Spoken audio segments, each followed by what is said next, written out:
Good evening, brothers and sisters. Welcome to Real Talk with R.A.G.E. I am your host for the evening. My name is Antoine Butler, also known as DJ Dap. We have a great show for you tonight. We're going to be featuring the president of the UJAMAA Land Trust, Elijah Hall. Yeah, I know the brother by Elijah. I would have forgot your last name, but if you want to contact R.A.G.E, the Resident Association of Greater Englewood, you can reach us at rageenglewood.org, or the phone number, you can call us at 866-845-1032, or you can email us at joinrage@gmail.com. We're on all the social media networks. You can find us, look for Join R.A.G.E. I'm going to tell you a little bit about R.A.G.E. R.A.G.E was founded in November 2010. We are a resident-driven association established to rebuild relationships with fellow residents and also our public officials, business owners, and other working organizations. R.A.G.E is an asset-based grassroots organization, which means we are not funded by people without our best interests at hand. And we are also here to address community problems and work to create tangible solutions. Our special guest this evening is Elijah Hall. I want to tell you a little bit about the brother. Elijah is the president of the UJAMAA Community Land Trust and an Englewood resident. As a healing educator and village builder, he focuses on building sovereign spaces, cultural preservation, and African-centered education. He works to restore Black cooperative economics, legacies that have always accompanied Black resistance and self-determination.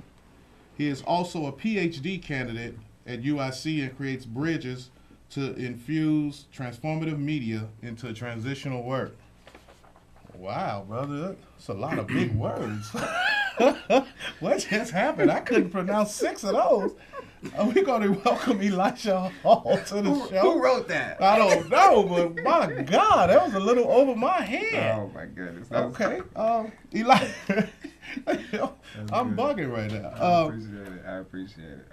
Okay, Elijah, how you doing, brother? Welcome to the show. I'm doing well, thank you. It's great to be here, humbly, very humbly.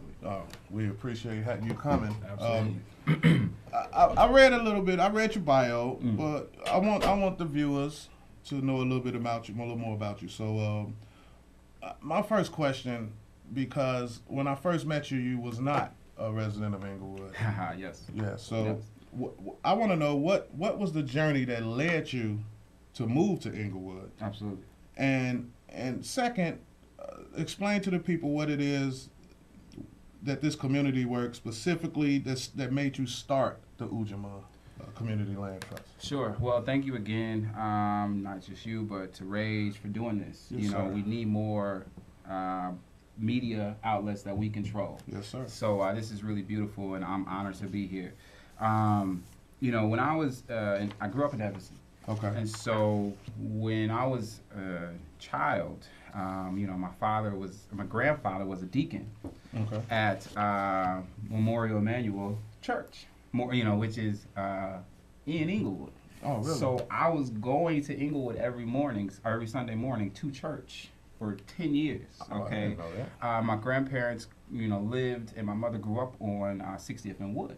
So they would tell me, my mother's told me stories about going to school and being chased by white folks, like crazy stuff, right? Mm-hmm. So the family's always been from Englewood, and it's kind of like a return for me, as opposed to this kind of like exploration into a journey unknown. Mm-hmm. It's like, this is home, and I remember being on Damon, and like seeing my grandfather's truck in like abandoned lots, because he used to fix cars and stuff like that, so.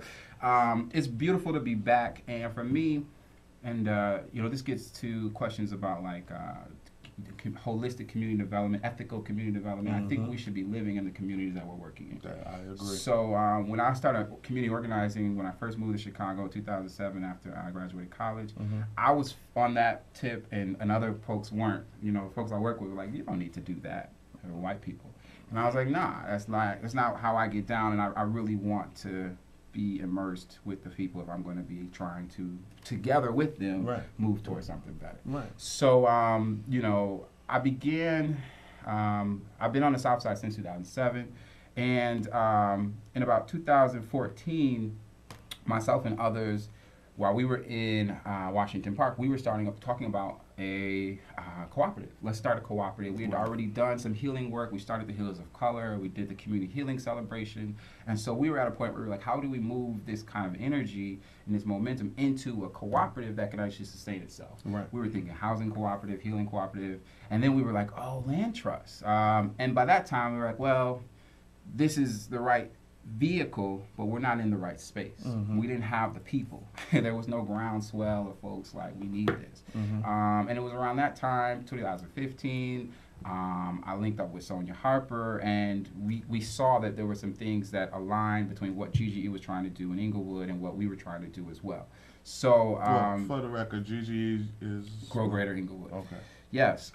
So it was an opportunity for me to take on the work of developing a food system in Englewood that would support that kind of work, and thinking about how we can use a community land trust as a vehicle to do that. Okay. I mean, I'm just, the first time I heard you talk about the land trust, you were at a R.A.G.E meeting, and I was totally blew away. I was like, where did this brother come from? Like look, I mean, you know, I dealt with JR quite often, and he was trying to get us, right, you know, to buy into the concept of a community land trust. But yes, when you broke it down, I was like, I get it. Like, right. You know, so I'm sorry, this is a live call. So I sit and talk to you all night. This is a live call-in show. Give us a call at 312-738-1060. We would love to hear from you. I'm sitting here with Elijah Hall. He's explaining to us the work of the UJAMAA Community Land Trust. My next question for you is, with so much happening in Englewood, you know, Whole Foods is coming. I think it's the start of the G word, because it's real talk. Right? Yeah, let's be real. And people fearing, you know, people are starting to think about, wow, you know, will I be here in a few years? What are the benefits of having a community land trust in Englewood? Absolutely. Well, let me talk about it. Let me back up just a little bit, because part of what we are missing is simply the education around what cooperatives and land trusts can do for us in our communities. Exactly. So part of what we have is that education has been removed from our schools. So let me give you an example. In 1860s, and this is in a book that Jessica Gordon-Nimhart writes about called Collective Courage, she outlines black cooperatives and the black cooperative engagement and worker cooperatives from the 1860s up until, you know, 2000s, okay? So she said in the 1860s there were over 150 black worker cooperatives, okay? Oh, wow. That's post-enslavement, more black worker cooperatives than there are today. So then we have to ask ourselves, how do we get from 100, and even in 1907, W.E.B. Du Bois was talking about, he put a report out on the number of cooperatives and was talking about black cooperatives. And this is also around a time when we've got more black schools than any other time in the nation. So, and Tulsa, Oklahoma was right around the corner. Wow. So we have to understand that we had an emergence of information, education, and practice that allowed us to be critical about who we were, critical about who we are, and critical about where we were moving forward. So insert now your question about a land trust. Well, we are in a space now where, the way I approach it, I talk about self-healing. Okay. And so a community land trust gives us an opportunity to start talking about cooperative economics in a time where capitalism is leading to self-hate, capitalism is leading to isolation, capitalism is leading to kind of is suppressing the emotional, spiritual selves that we are. Right. So now we bring in an instrument that is not just about economics, but it's about getting you to shift how you think about yourself. So if I can get you to shift how you think about money and capital, now you start to think about yourself differently. You start to value things differently, your health differently, et cetera, et cetera, et cetera. So these are the kinds of things that the land trust does. We want to focus on 3 different things. One, land acquisition, okay? And then and building worker co-ops, all right? And to that first point I just mentioned. The second piece is around cultural education, cultural preservation. Because you have to change the mindset. Absolutely, and we want to do it through pieces around self-care, through village education, which is like, each one teach one kind of, but also saying, we can educate folks, families, children, etc. Site-based education and learning. We need to get away from this thing where we're saying schools are the only space where we can educate our children, especially the stuff that we're trying to do. And then number three is around continuation of the work, a lot of the work that's been going around food and agriculture, systems development, sustaining that kind of work, because you want to be able to self-sustain yourself by having food and by moving towards food and by getting people to see that they can eat healthier and live healthier lives. Right. So these are some of the things that we can do, and as well as helping people understand some of the processes towards kind of taking properties in blighted areas and restoring them and making them better. That's another benefit of the land trust. Our membership, which we would like to build with folks like R.A.G.E and other folks who already have members on the ground, would help to strengthen the kind of services that are available for those members. I was on the block I'm on 57th in Aberdeen. I was on 50. You in the hood too. Yeah, brother. Yeah. I'm sorry. Hold on. We got a caller. Caller, you're on Real Talk with R.A.G.E. Please state your comment. Please go ahead. Yes, I wanted to make a couple of points, and I think the gentleman does a good job of illustrating the need for these sorts of entities. That people don't understand that, when they often hear concepts such as development, redevelopment in communities, or perhaps investment in communities, well, they don't understand that that is a double-edged sword. That, yes, assuming that you're successful at redeveloping a community, what does that mean? Well, it means that all of a sudden it's a much more desirable place to live. It's a cleaner place. It's got better schools. It's got lower crime. Right. And all of a sudden, like everything else, it becomes a place where many people that once lived there, that worked to make it a better place, can no longer afford to live. Sure. And that's why we need these sorts of bulwarks against that sort of paradigm, which says that, well, once a neighborhood is successfully redeveloped, it doesn't look anything like the neighborhood that it was beforehand, because none of the people that were there at that initial stage are there any longer because they can't afford to stay there. Even if they own their own property, assuming you're not a renter, that means, your property taxes are now beyond your capacity, if you're on a fixed income, to meet the needs or the requirements of that elevated property tax, because your property is now elevated because people decided to build condos around you that are 5 times the price of what they were 10 years ago. And that's why, these sorts of again, projects are cyclical, I would argue. That, as the young man pointed out, in the post-Civil War era, we had cooperatives in this country. But then we had the Red Scare in the early part of the 20th century.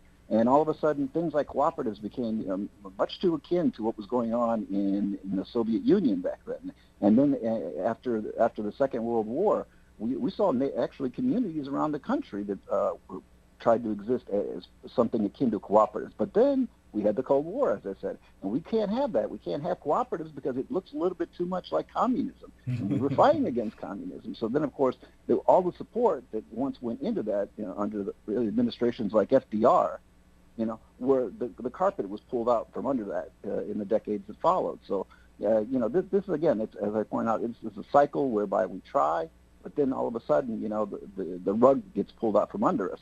Today, I don't know why that would be the case, other than the massive, perhaps, fear on the part of people who want or have desires on land and property and communities.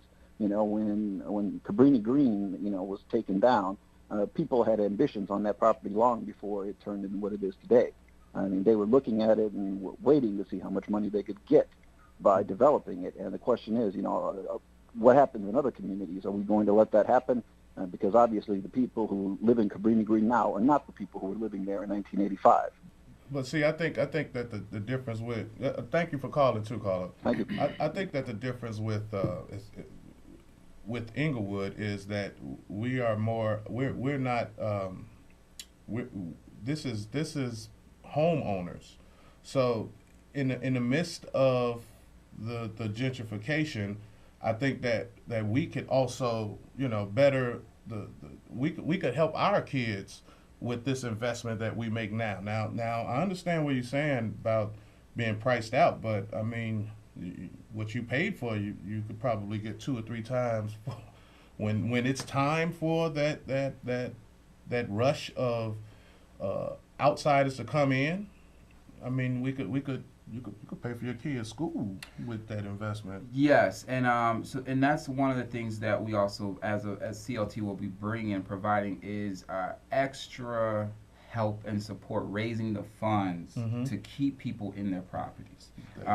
Because sometimes what we're dealing with, not just you talked about, you didn't want to mention the G word. Let's talk about neoliberalism. Okay, wow. Let's talk about the things that are facilitating the gentrification, right? Gentrification is just a product of neoliberalism. So we have to understand these things, and the caller is right on some ways. And there's always been resistance to that, and it's going to be, absolutely. But you mentioned it. The residents are the strength in Englewood, and that is something that no other kind of, even community land trust right now. We're coming up with a model that's unique.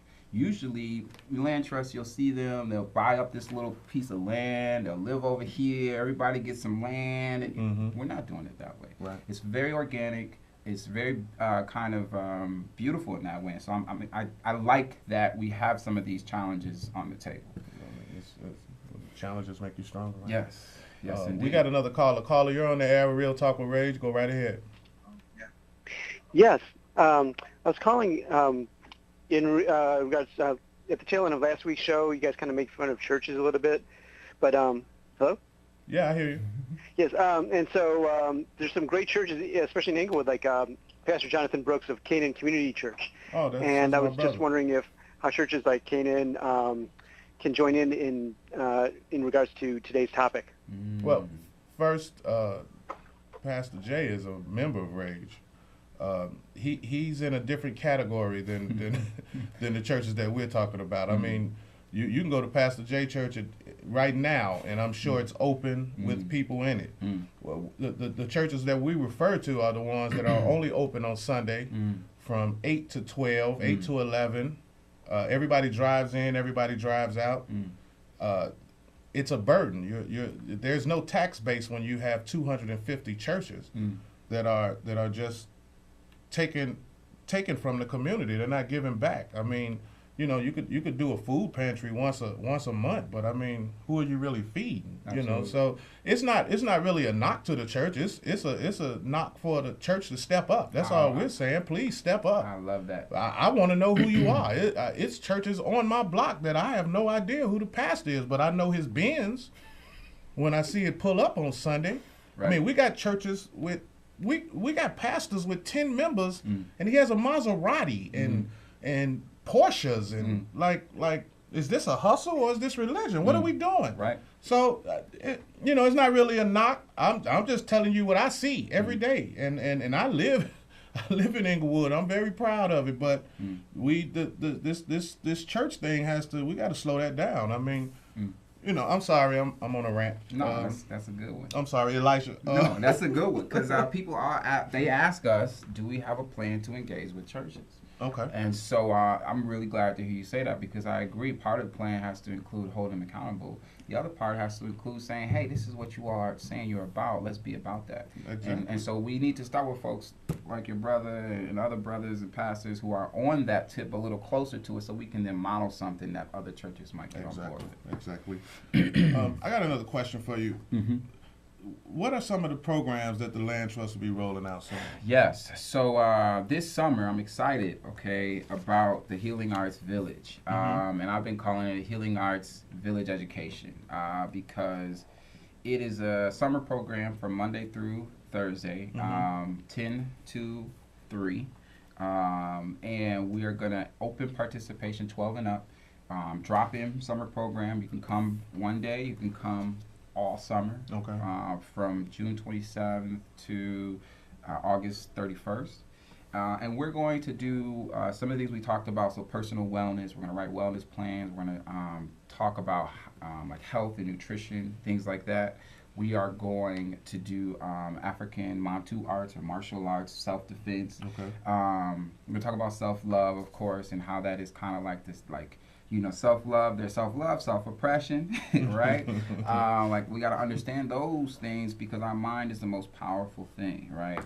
And then we'll also be building solar panels. We'll be building a fence on a Mecca Zen's lot, who is also a R.A.G.E member, and you know, some other projects. So we're excited about that program. It's going to give us an opportunity to host some panels to talk about cooperative economics and the land trust, and then even do some things post that program so that people who were working from 9 to 5 can actually engage in some educational sessions as well. Please do. Yes, Please do. absolutely. I want to remind everybody that this is a live call-in show. Give us a call at 312-738-1060. All right, I really want to talk to you more about the healing space work that you do. Nice.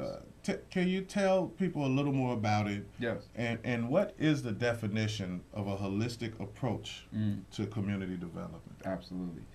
I know you love that. Well, I do because healing is ongoing. Yeah. It's nonstop. True. And even as I sit here today, like, and we talk about this work and I'm on TV, like, I still have to go home and put in the work because you have to continue to move through adversity and challenges, and you have to continue to push yourself to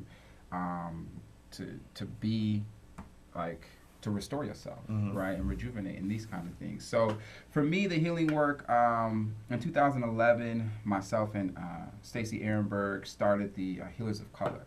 Okay. And basically that was a group where we bring healers of color together, learn from each other. People were doing all kinds of different modalities, body work, herbalism, sound healing, tonal healing. My dad's a naturopath. He was a part of it. So we were kind of... naturopath? Yes, a naturopath. Please tell me. Well, so a naturopath is like someone a holistic medicine provider who focuses on muscle manipulation and like nutritional wellness. Okay. So they can do anything from advise you on your diet to massage to like releasing tension and cracking. I mean, he cracks necks and backs. I might have to meet that brother, man. He does it. He'll be at the Healing Arts Village. Absolutely. Okay. So, we came together and we saw some really amazing response from the practitioners, so much so that we did a Healers of Color retreat where over 40 people showed up that fall. We did it another year, and then the following year we did a community healing celebration. Okay. And so that's where we brought folks together for a free event. We did African drum and dance, Kemetic yoga, Zumba, there's face painting and things like that for the kids, breast feeding consultation, body work. We do acupressure and acupuncture, group meditation. I mean, so much, right? And we do that so that people can see these things all in one space and feel the energy and the vibration of what it feels like to do collective healing with other folks. So that's the other thing about the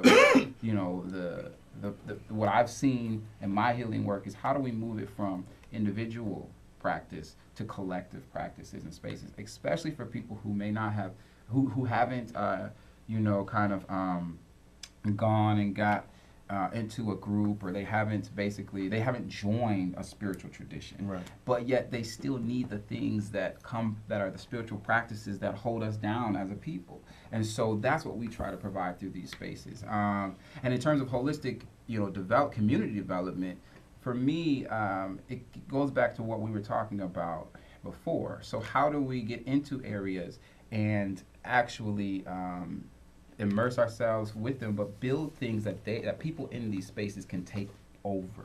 Right. Okay. Right. And we are simultaneously building it so that is, and they know that that's the goal. Okay. Because I think sometimes we get caught up in wanting to like own and control. But for me, that is one of my. Wait, hold on. We got a caller. This is Real Talk with R.A.G.E on there. Go right ahead. Yeah, Caller? I have a question for Mr. Hall. What kind of recommendation do you have for someone that is new to the city and wants to really get into community organizing, but is still very unfamiliar with the different areas and so forth? What's the first step one should make to really get into community organizing? Contact Rage. Yeah, that's a good one. I'm sorry, it wasn't addressed to me, but I'm sorry. I'm Mr. gonna Hall, just answer please. answer every question with that first. we can. Contact Rage Hey. first and Hey. foremost. I like that. No, that's a good question. I think that was one of the questions I was asking when I was doing organizing work. Yeah. I was like, where's the mentorship? Where's the support? Like, where the black folks reaching out saying, hey, I think definitely contact Rage, contact other organizations that are doing the kind of work that you want to do. Exactly. Even if they don't, if it doesn't seem like they have a space for you, they want you to contact them and they want you to come on board and do something, learn from them. And the other thing I would say is go to events and go out and to see what people are doing, and that's where you have to be a relationship builder 24/7 wherever you are. And so go out, get out in Chicago. This is the time.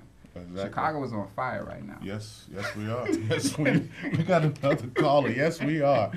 Caller, you're on Real Talk with Rage. Go right ahead. You got like 30 seconds, please.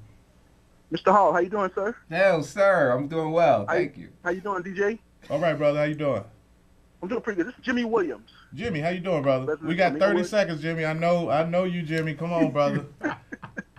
Give us about 30 seconds. You mentioned healing. I want to heal my tax bill. Is there any way we can go directly after these churches that do not pay any taxes whatsoever in our community? Direct, point blank, and stop it. That's a real deep question. We'll have to look into that one. There is something in the We gotta heal your tax bill, Jimmy. I knew it, Jimmy. I don't. I'm gonna deal with the other part of the question. Yeah. There is something on the books where you can go after properties that have been abandoned for more than 2 years or more. That's true. That's very different than people who aren't paying their taxes. But that's a good call. Thank you for calling. Thank you for calling, Jimmy. Contact the UJAMAA Community Land Trust at ujamaclt.com. You can find Elijah Hall. Jimmy just threw me. I'm through. You can find also you can find Rage on social media. We're on Facebook, Instagram, Twitter, and also you can join Rage. Go to our website at rageenglewood.org. You can give us a call at 866-845-1032 or email us at joinrage@gmail.com. I had the pleasure of sitting here with Mr. Hall. Been great. Thank you for coming, brother. We appreciate you. Thank you for having me. This is Real Talk with Rage. Thank you for calling, Jimmy. We're going to heal your tax bill. Thank you for calling. This is Real Talk with Rage. Thank you.